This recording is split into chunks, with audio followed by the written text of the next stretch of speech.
প্রতিদিনের পথ চলায় আপনাদের স্বাগত। আজকে আমি রান্না করব নদীর গুড়া মাছ। এটা আমি ঝিঙে দিয়ে রান্না করব। ফ্রাই প্যানে দিচ্ছি তেল, এবার দিয়ে দিচ্ছি কালো জিরে। কালো জিরাটা ভাজা ভাজা হয়ে সুন্দর একটা ফ্লেভার বের হলো। এবার দিয়ে দিব মশলা।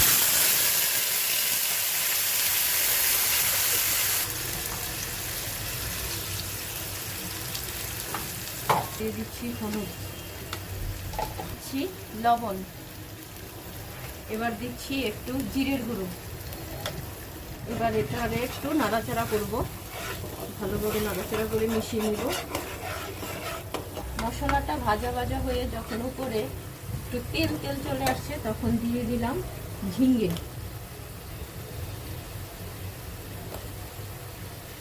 ঝিঙেটা দিয়ে সুন্দর করে একটু নাড়াচাড়া করে নিচ্ছি। ঝিঙেটা একটু সিদ্ধ হয়ে নেবে। এবার ঢাকনাটা দিয়ে দিচ্ছি ঝিঙেটা একটু সিদ্ধ হওয়ার জন্য। এবার ঢাকনাটা উঠিয়ে একটু নাড়াচাড়া করে ঝিঙেটা একটু সিদ্ধ হয়ে আসলো।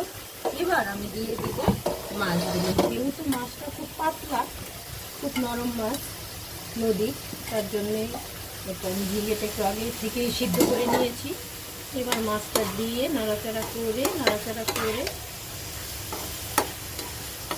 আমি একটু আবার ঢাকনা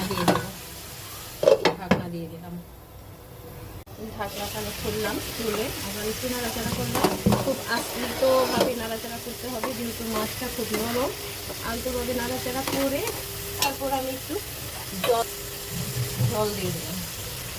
বেশি জল দেবো না, কারণ এটা হয়েই গেছে প্রায়, তার জন্য বেশি জল দিলে আবার বেশি সিদ্ধ হয়ে গেলে মাছের টেস্টটা নষ্ট হয়ে যাবে। বাস, এবার আমি কী করবো, এবার আমি আবার একটু ঢাকনা দিয়ে দেব। এবার আমি ঢাকনাটা নামিয়ে নেব। আমার মাছটা প্রায় হয়েই গেছে, কারণ এই মাছ হতে খুব একটা সময় নেয় না, কারণ মাছটা খুবই নরম। আর আমি তো ঝিঙ্গাটা আগেই একটু কষিয়ে নিয়েছিলাম। অলমোস্ট আমার মাছটার রান্না প্রায় হয়েই গেছে। এবার আমি মাছটি নামিয়ে নিচ্ছি। এটা গরম গরম ভাতের সাথে খেতে খুব ভালো লাগবে।